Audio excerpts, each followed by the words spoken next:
Dubai Schools Report in full. The Emirates' groundbreaking survey into education standards throws up numerous issues and suggests that higher fees don't necessarily buy better quality. Kuwait's parliament now contains 4 elected women. Who are these trailblazers, and will they help bring economic reform?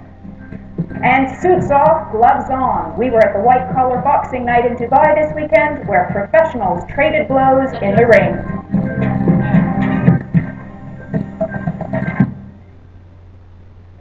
Welcome to Inside the National, the only program that brings you here into the offices of the national newspaper in Abu Dhabi every weekday evening. In this edition, we take you back in time for a look at how Dubai looked in 1962. And we find out why Ras Al Khaimah is starting to give its cabbies a minimum wage. But first, our top story.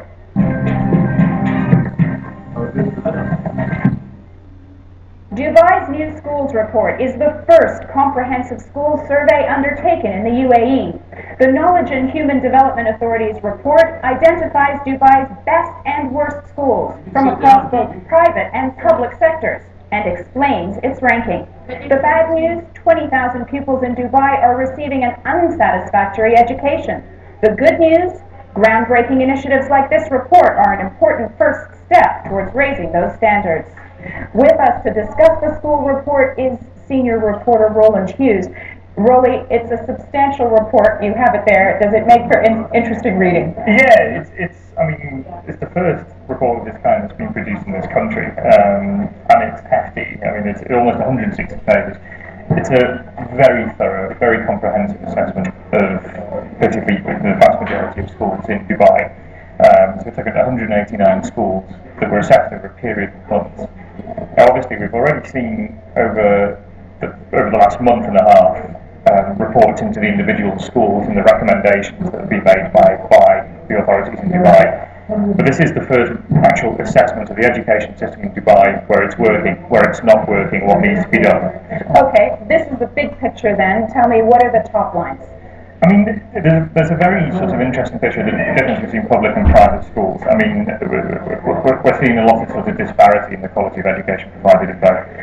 And one of the interesting things, for example, because they concentrate on the different subjects in particular, the students quite often from Arabic schools are leaving school with a standard of English that isn't anywhere near high enough to be able to take them into higher education, for example, which is turning out to be a huge problem. Another interesting fact coming out that in segregated schools, the girls are performing considerably better than boys. But there's something every few pages here. It makes for very interesting reading. I understand they've also made some recommendations as far as they think that some of the schools are relying too heavily on memorization.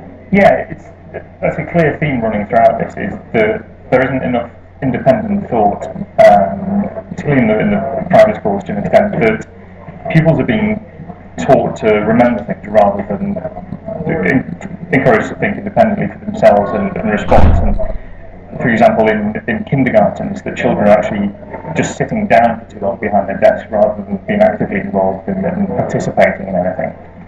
We also have a piece running in the comment section in tomorrow's paper by Natasha Ridge, and what she says is, yes, there are some schools that have done very well, and there are some schools that have done less well, but the important thing is that a survey like this is being undertaken. Yeah, absolutely. That is.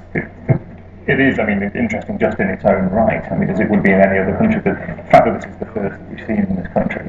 And it heralds sort of a new era, really, of showing things and actually being accountable for what you are charging people, parents, for their children's education.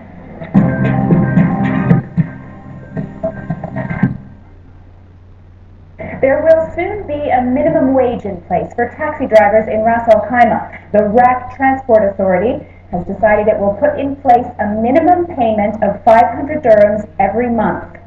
Our assistant national editor, Anthony Richardson, is following the story. Anthony, tell me, why has Ras Al Khaimah decided that they're going to put the minimum wage in now? Well, there's been a lot of problems in the Emirate with taxi drivers earning as little as 15 dirhams a day because their salary is purely commission-based. At the moment, there is no minimum wage requirement for taxi companies to reward their drivers at all. So in a situation where you're relying entirely on commission and you're only perhaps taking 150 dirhams in fares per day, that leaves, of course, leaving the driver drastically short. And so it's a response to just ongoing complaints around the issue over the year, months and years really, drivers just not really being able to survive without Okay. We sent a reporter down to meet with some of these drivers in Ras Al Khaimah, and she's come back with some case studies that are frankly heart-rending. Tell us. Yeah, indeed. Yeah, I mean, one particular case study, very sort of traumatic, was a chap who sort of recently attempted to take his own life, unfortunately, in his accommodation because he was so desperate. Now, his situation was that he'd been brought over, I believe, from Bangladesh 7 months ago, and he with a license. Sorry, he was from Egypt, in fact. He had a license from Egypt, and it turned out not to be transferable here. So he's had to undergo the whole training and licensing process. And unfortunately, he has not been able to pass his test yet. So he's still not behind the wheel 7 months in. Now, he's given, drivers in that situation are given free accommodation until they're up and running, but the company will pay their living expenses before they actually get behind the wheel, but those have to be repaid. Now, he's amassed a debt of about 7,000 dirhams now, which to somebody on the salary he would have actually be earning is a huge amount of money. And he is just driven into the edge, unfortunately. And obviously hiring inexperienced drivers, if they are good enough to pass the test but still maybe not experienced enough, that's a danger on the road as well. Absolutely, yes. It's a huge safety implication, of course, for motorists and pedestrians and so on. So how is the Transport Authority then going to try and make sure that this doesn't happen anymore? Well, another thing they're doing is they're going to send their own kind of recruitment agents overseas to effectively monitor the recruitment process in countries like Nepal and Bangladesh and India and Pakistan, where a lot of drivers come from. Just make sure that the raw recruits themselves are sort of at a minimum standard at least. Just ensure that the recruitment process is done in such a way that only licensed drivers who have some road experience are being brought over here in the first place.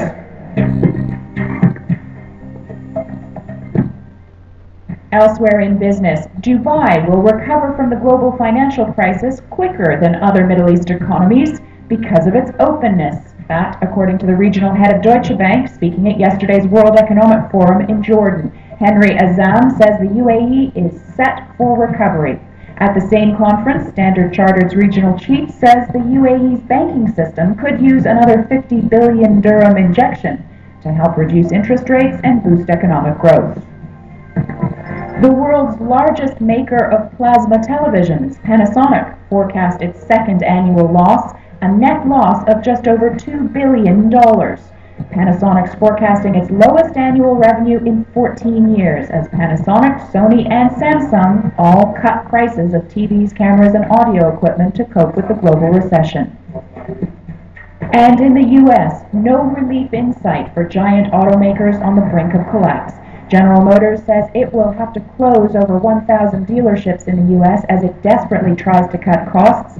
Chrysler on Thursday told a New York bankruptcy court that it too plans to close about 1/4 of its U.S. dealerships.